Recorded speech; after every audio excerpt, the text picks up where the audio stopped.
So, my name is Jan Roschker, and in this presentation, which was prepared for the Académie de Midi meeting in Alais in the South France. So in this presentation, I aim to introduce, on the one hand, a novel approach to transcultural methodology in philosophical comparison, which I am developing currently, and which I denote as the method of sublation. So applying this method, I will analyze the philosophers of two prominent thinkers, namely Zhang and Bertrand Russell, one from Europe and one from China. They were more or less contemporaries, and they even knew each other because Zhang has accompanied Bertrand Russell on his tour through China. But what is interesting is that this series of lectures that Bertrand Russell was delivering at this tour, at that time, he was not developing yet his structural epistemology, and actually this structural epistemology is what I will be focusing on in this presentation or in this comparative analysis, exploring the interplay between their divergent lines of reasoning can lead to a transformative shift, as we will see. Sublation, which enables us to gain fresh provisional insights and open up new avenues for research concerning the connection between external reality and the internal realm of human mind, hopefully. So, the method of sublation, I will first introduce this method. This is a method that was designed in order to move beyond essentialist perspectives on culture.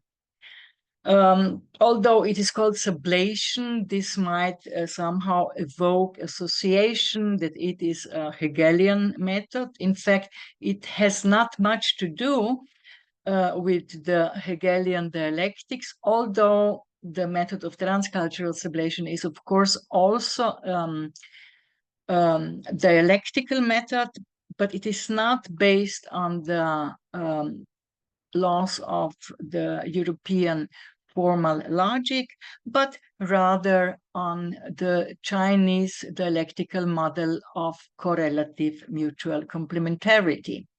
But why do I still denote this method as the method of sublation? Because we all know that sublation is a Hegelian term. It is derived from it is a neologism which was coined for translating actually Hegelian philosophy into English, which was coined as a translation of the German term Aufhebung, which has three main connotations. And these connotations are all these three connotations are eliminating, preserving, and arising to a new higher level. And all these three connotations are very vital, very essential for their essential preconditions, essential elements that constitute also the method of sublation, because during the implementation of this contrastive analysis, we are going to implement some elements of the two comparata will be eliminated. Other elements will be pertained, will be maintained, preserved, and the tension between the two will then finally, or in the last step, help us to elevate our thinking about the elementary research question, which will guide our comparison to a new level, hopefully. So that's why the method is called sublation, and it is also based on the concept of family resemblance. We are not seeking with this method for similarities and differences. We are not evaluating which of the two comparata deals with the initial research question in a better way, which is better, which is less good, and so on. The two comparata are used in this context merely as inspirations for our own philosophizing. What is also very important is that we proceed from research question which is of interest for us as the subjective researcher, and which helps us to gain a new insight into the question we are posing through this dialectical interaction between the two comparata.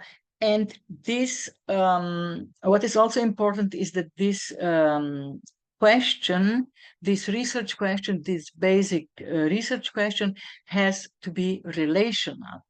It has to address a relation between two concepts or ideas. And this is because we would like to avoid a simple comparison of concepts, because concepts are too unstable, they are too changeable, they change according to different contexts. So a relation between two concepts is actually a more stable category, and we can work better with it when comparing different philosophies or ideas. The method of sublation, just to conclude this short introduction of the sublation method, it consists of 8 phases. It is a processual method, of course, and it consists of 8 phases. The first we establish this relational research question. In the second phase, we look for the similarities within these research questions. In the third phase, we identify differences between them, but not differences between these but not the differences between these two comparata, these two objects of comparison, but the differences within these apparent similarities that we have identified in the second phase.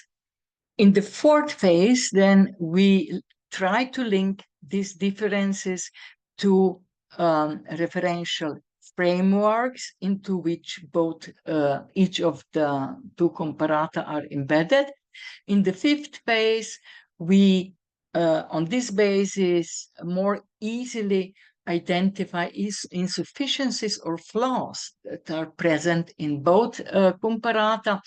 And then in the sixth phase, in the next phase, we try to identify, to use the strengths which we have preserved of both comparata in a way that they complement the insufficiencies of each other. So in the seventh phase, there is a sublative shift. This is sublation in a narrower sense. It is a shift which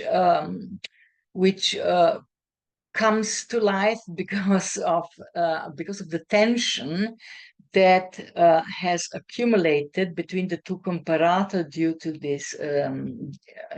this method of interaction between them.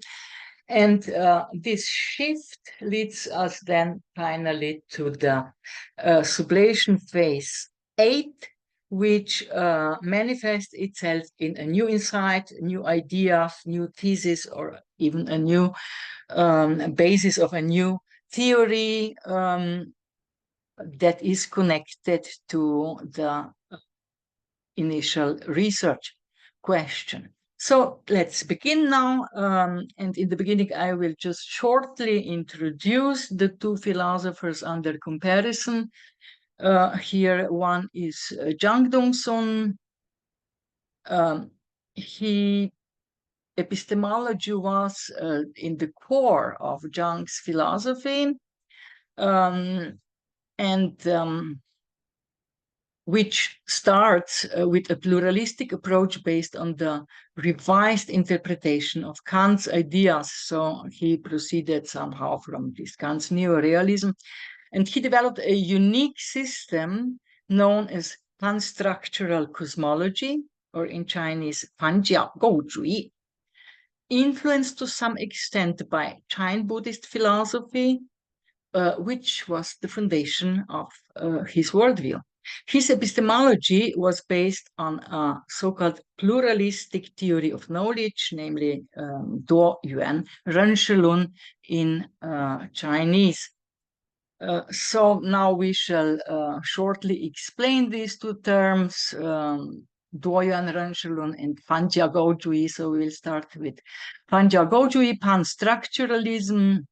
So an important assumption of Zhang Dongsun's theory of knowledge is the neo-realistic view that the external world exists independently of our consciousness, and that there is no exact correlation between external phenomena and our comprehension of them. As in the Kantian tradition, we are unable, of course, to perceive these phenomena as they really are. What we commonly call a thing is a color that we see, form that we touch. These are the qualities of a thing, Zhang wrote. And he also wrote, if we do not consider the qualities, then for us, there are no things. So according to Zhang, the external cause of our sensation is not a substance, but the order or a structure of the external world. That is this pan-structuralism. What is transmitted to us through our sensory impressions is simply a modification of this external order. As regards the external reality, we cannot know its internal nature or essence, but we can recognize its relations. These relations, according to Zhang, form a relatively fixed structure. If we presuppose now that the qualities of things do not possess any inner nature or essence, and that things only exist as a structure, we have already recognized the external reality, according to Zhang. So the denial of substance also refers to the sphere of ideas. As in Chan Buddhism, all that we perceive is not only empty in the sense of any substance, but also, of course, illusory.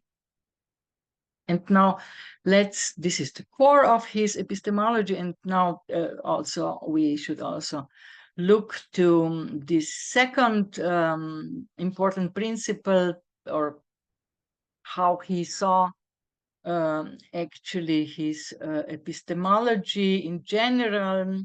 So he coined, in order to describe it with the short phrases, he coined the term pluralist epistemology, or epistemological pluralism, 多元认识论.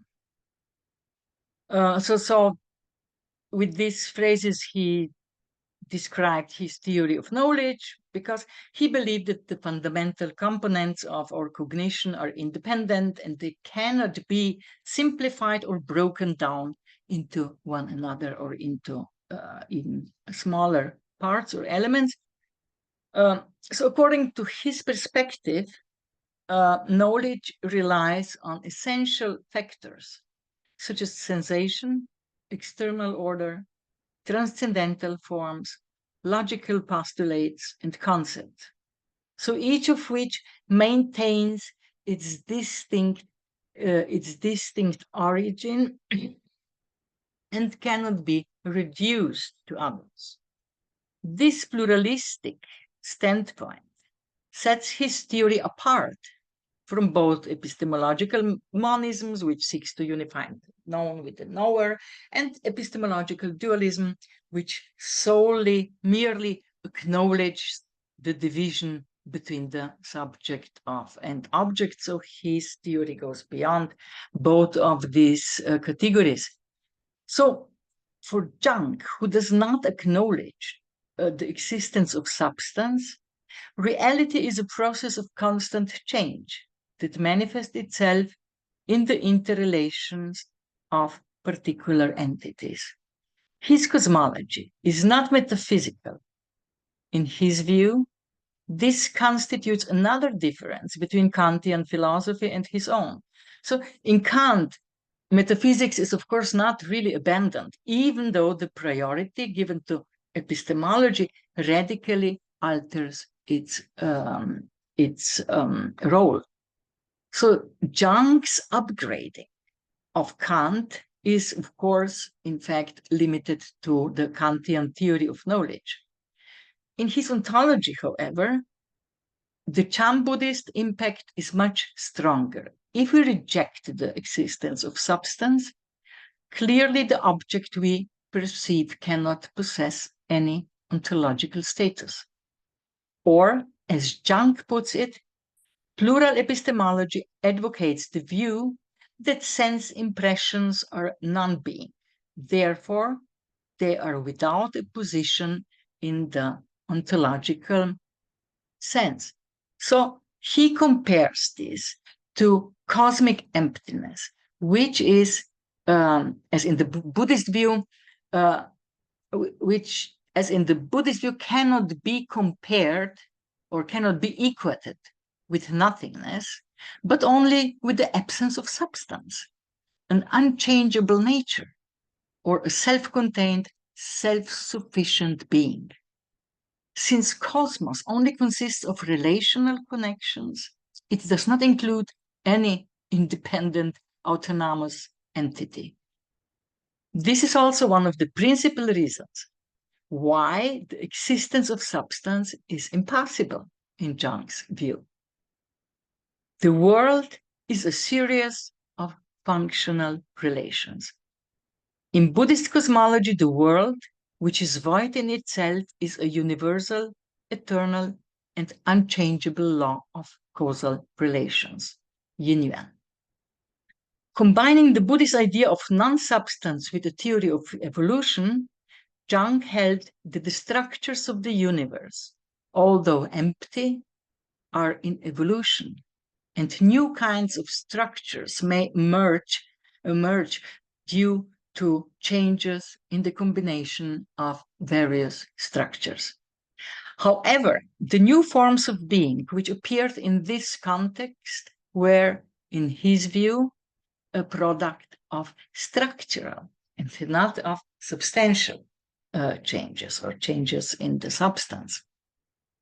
Okay, so much for Zhang Dongsun, and now look to we should take a short glimpse to Russell's structural epistemology. So the heart of Russell's theory of the analysis of matter, which came out for the first time in 1927, that was a few years after his visit to China, is the claim that our knowledge of the external world is purely structural.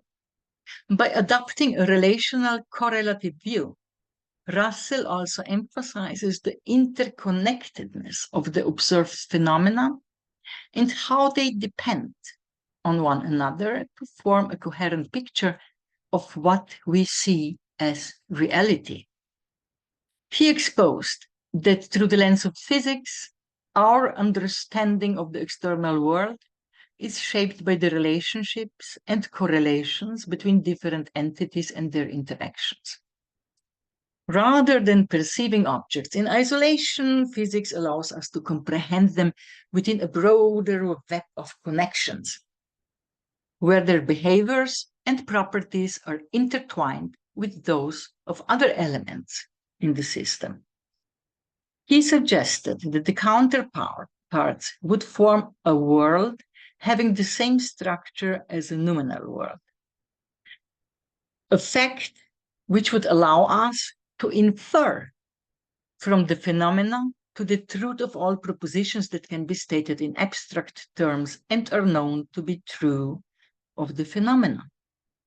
So he stressed that only the structure, namely the totality of formal logico-mathematical properties of the external world can be known, while all of its first-order properties are inherently unknown.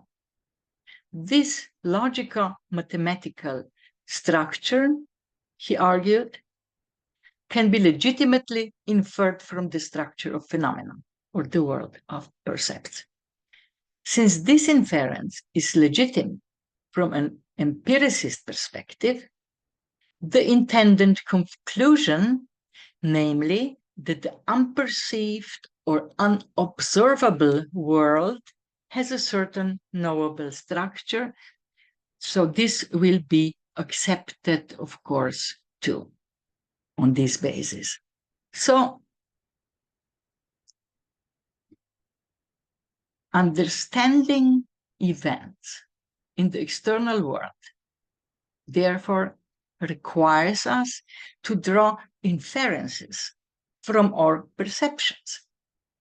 Russell's argument is based on the assumption that similar causes, or he called them events, lead to similar effects, percepts, establishing what he called nearly one-to-one correlation between stimuli and percepts. In other words, Russell's position suggests that while we have direct insight into the primary qualities of our percepts, understanding events in the external world relies on inferences based on these perceptions.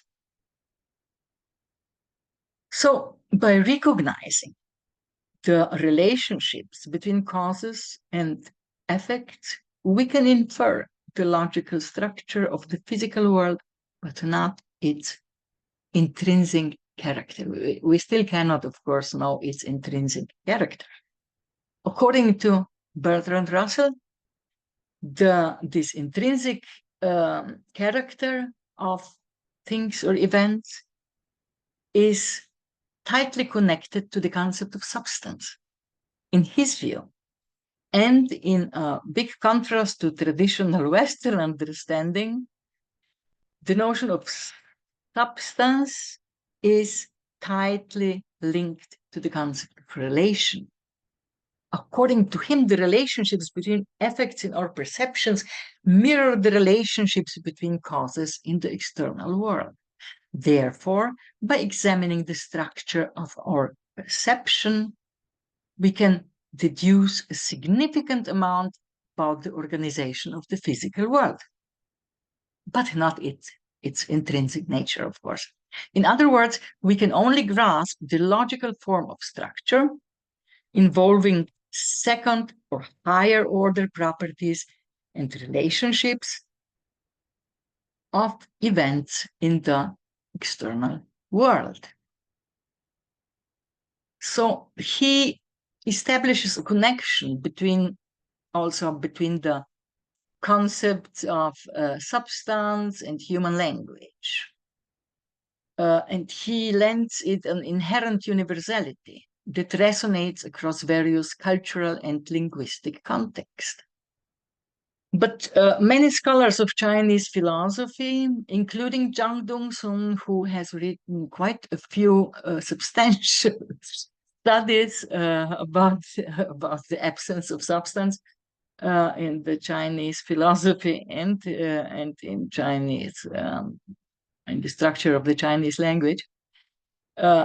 So such Chinese scholars or such scholars of Chinese philosophy commonly acknowledge that classical Chinese seldom employs the subject-predicate structure and deems it non-essential for conveying pertinent, including philosophical ideas.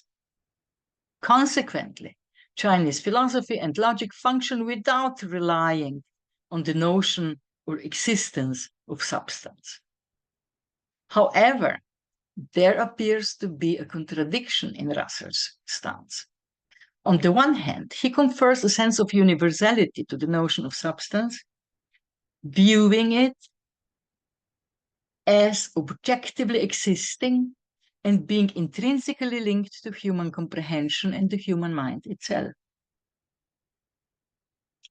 Yet, on the other hand, he acknowledges the possible existence of uncivilized languages that lack the structural connection between subject and predicate.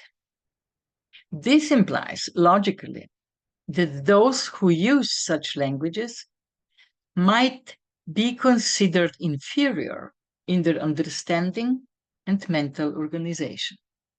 This logically implies that languages lacking a strong and determined subject-predicate structure may not possess the ability to recognize substances, which, as Russell presupposes, are elemental and vital foundations of the physical world.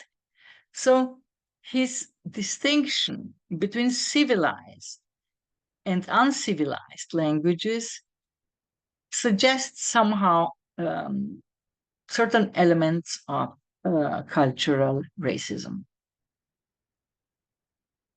But now let's look to a more positive side of Russell's theory. He envisioned the mind's development as a continuous and gradual process, devoid of any sudden, easily detectable shifts or profound changes in its essence.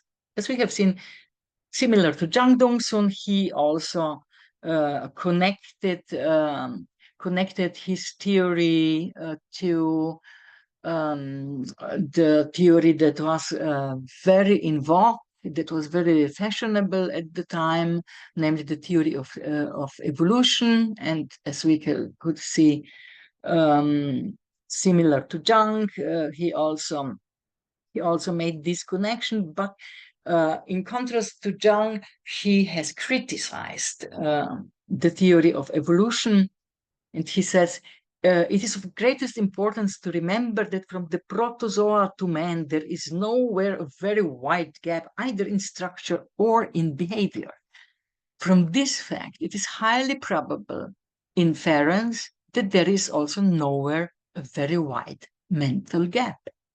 It is, of course, possible that there may be, at certain stages in evolution, elements which are entirely new from the standpoint of analysis, though in their nascent form, they have little influence on behavior and no very marked correlatives in the structure.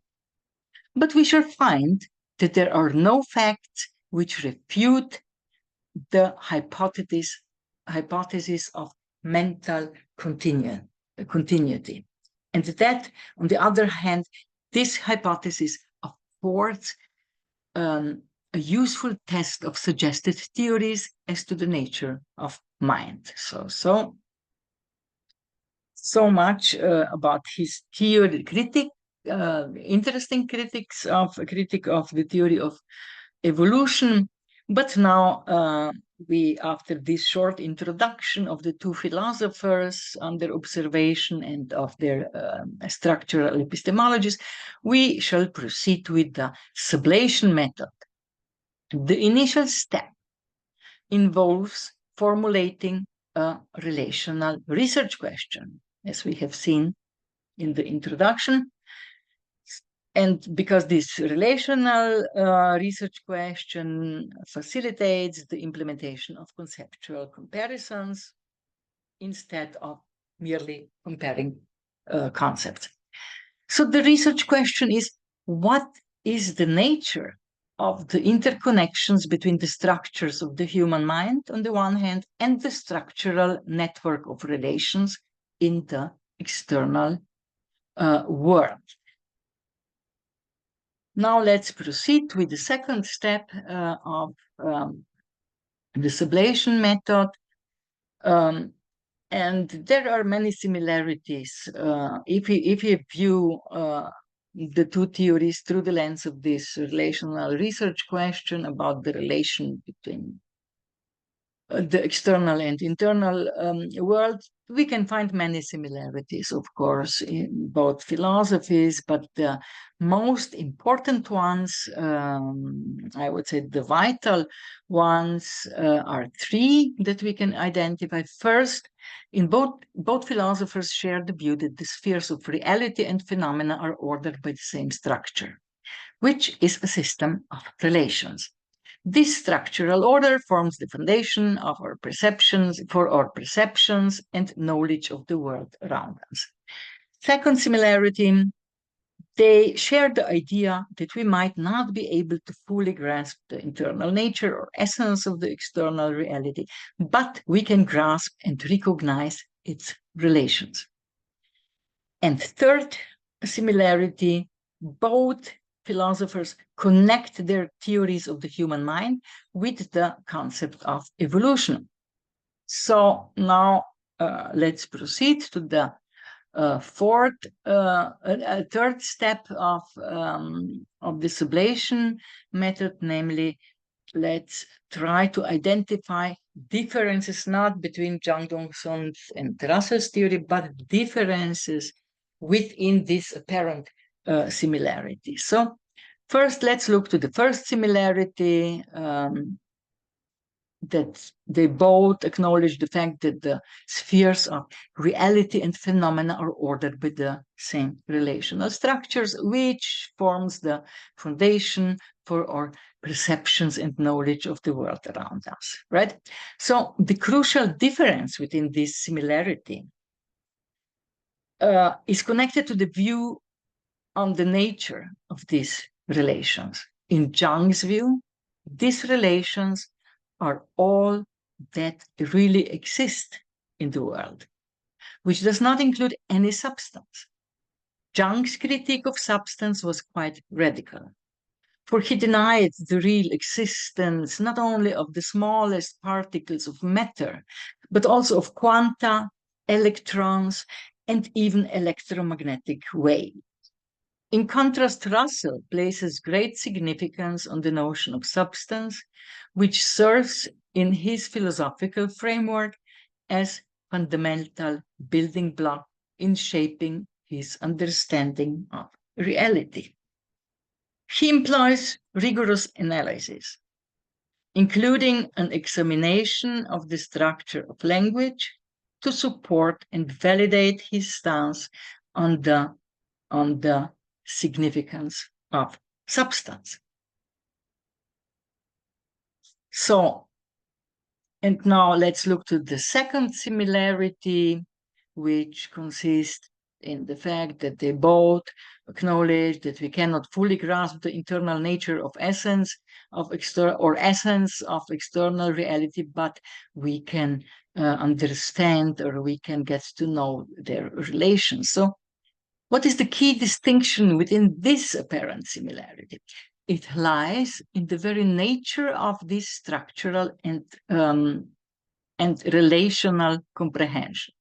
Zhang posits that the human mind's ability to grasp the external world is enabled by the compatibility of structural orders of the external world and the mind, respectively. In contrast, Russell argues that our understanding is enabled by the relationship between the substance-bearing objects in the external world, which are the causes for our perceptions, and the internal structure of our understanding, which represents the effects. These internal structures mirrors the external causes, allowing us to infer the nature of the external world from our perceptions. So now let's look to the third difference within these similarities. So the similarities is that both philosophers connect their theories of the human mind with the concept of evolution, right?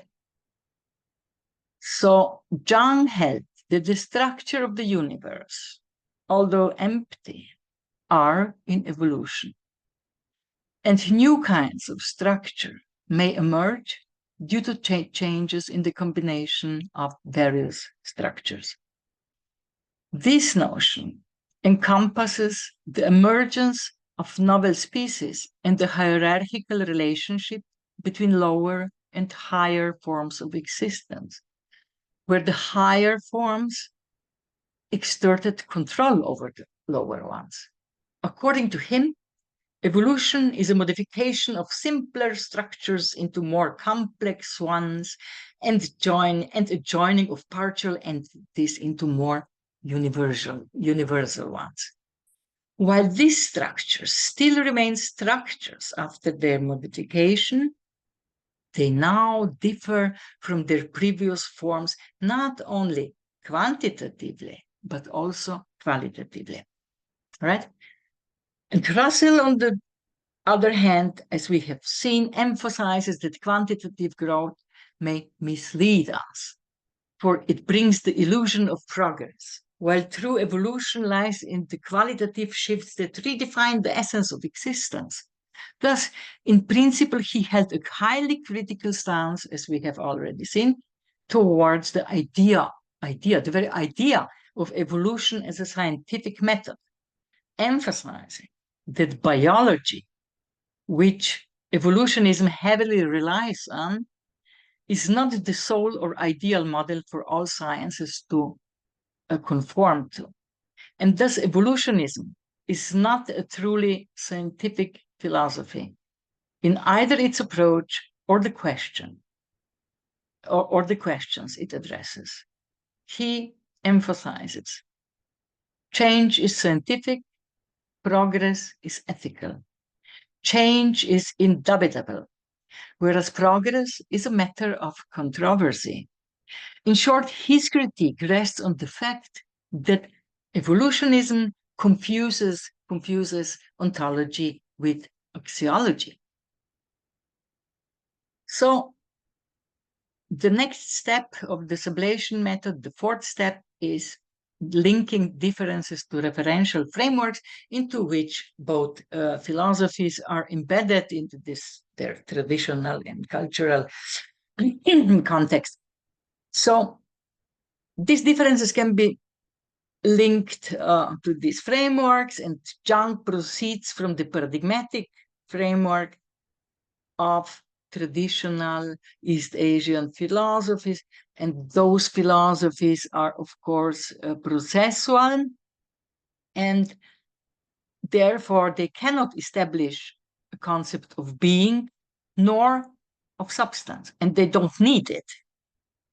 His view of the world as a dynamic structural network of relations is likewise tied to or a product of classical Chinese cosmology, which is based on the concept of Li, representing a pattern which is a dynamic relational structure or network. Russell's thesis, on the other hand, is based on the static ontology of being, which enables the establishment of formal logic that allows for inferences. These are then applied in his epistemology and in his theory of perception, right? So now the next step is sublation in the more narrow sense of the word. No, the sublation step 5 is we identify on this basis. It becomes easier for us to identify insufficiencies or flaws in these both theories. Let's take a look to Zhang first. So his perspective encompasses a fusion of traditional Chinese and Buddhist notions of non-substance with a theory of evolution. This implies the inclusion of a hierarchical order between various forms of being, where the higher forms are presumed to exercise control over the lower ones. This hierarchical interpretation seems to find roots in Zhang's Confucian and to even greater extent Buddhist intellectual background. But this hierarchical aspect clashes with Zhang's more overarching and fundamental beliefs in a pluralistic and non-substantial view of reality. His general worldview emphasizes the diverse nature of existence without any fixed underlying substances or axiological evaluations.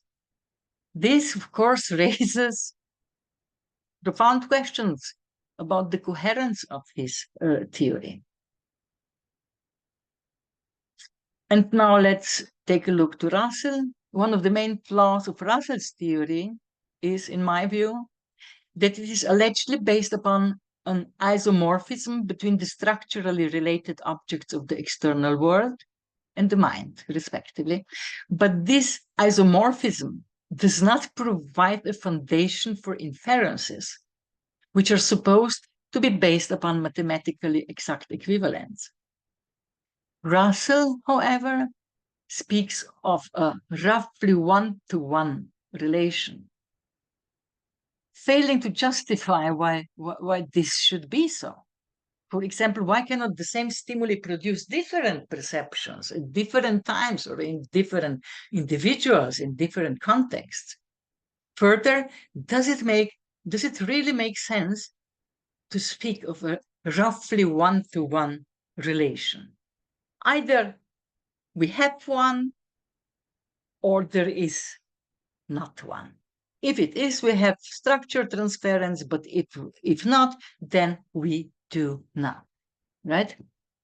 So, and now we proceed to the step 6, and this is the step where we try to complement the flaws of both comparata with the strengths of the respective other one. So Russell's critique of the confusion between the factual and axiological levels of the theory of evolution could be applied to Zhang's unreflected, not thought through evolutionism. While Zhang's paradigm of structural compatibility could complement or even replace Russell's factual insufficiency to truly establish a possibility of correlation between correlation that is based on that is a basis for inference between the external reality and the human mind. So now let's proceed to the sublation in the sense, in the narrower sense of the word. This is step 7, where we have the sublative shift. So the sublation phase of this investigation focuses on exploring the connection between the external reality and the internal world of human beings, right? So both Zhang Dongsun and Russell offer valuable insights, but neither offers a definitive and comprehensive view of this complex relationship. But if you approach this inquiry through the lens of a structural mode of comprehension, it definitely invites us to examine the interaction between the structure of the external world or perceptible reality and the constitution of the human mind from certain different perspectives. Russell views this relationship as a series of inferences, a notion that, as we have already seen, possesses several unresolved problems. On the other hand, Zhang vaguely suggests an order in the external world that is somehow intertwined with the principles of our perception. However, he does not elaborate on the specific nature or operation of this connection. So, based on their respective insights and being aware of the respective flaws found in both of these two theories, I attempt to suggest other different ways to solve the problem. And so this manifests itself in the 8th step of the sublation process, and this is a new insight, right? So, a new idea, we could say. Both theories are based upon the idea of certain kinds of structural parallelism between reality and the mind, as we have seen. The crucial question now about how precisely this parallelism can lead to our inner perceiving of the external world remains unsolved in both cases. For Russell's analytical proposal of inferences is actually analytically unrealizable, while Zhang's mutual compatibility thesis begs the question of how, on what grounds it could be realizable. This has led me to the supposition that in the Chinese tradition, such inferences were conditioned by the concept of tung, denoting free circulation or free flowing in the sense of a channel of free interaction. The concept of tung could be applied as the missing link connecting the two structural orders. As I have previously demonstrated in my 2012 book on Chinese philosophy and the paradigm of structure, the concept of free circulation played a vital role in establishing essential connections between various structural patterns, thus facilitating the constructive functioning of the entire system. It unified diverse structural patterns within a single structure, encompassing both external world patterns and patterns of the mind. In traditional Chinese theories of knowledge, this notion has fundamental significance for comprehension and was often used synonymous with the term understanding. So, to conclude, finally, the tension between these two paths of inquiry has led us to a shift. And this shift, in turn, gave us, again, the opportunity to find new tentative answers and to open new, different questions regarding the bridging of the gap between external reality and the internal world of human cognition. I believe that a thorough and systematic investigation of the concept of tung in the sense of free circulation may contribute to a more comprehensive understanding of human consciousness and the ways in which our mental structures interface with the external environment.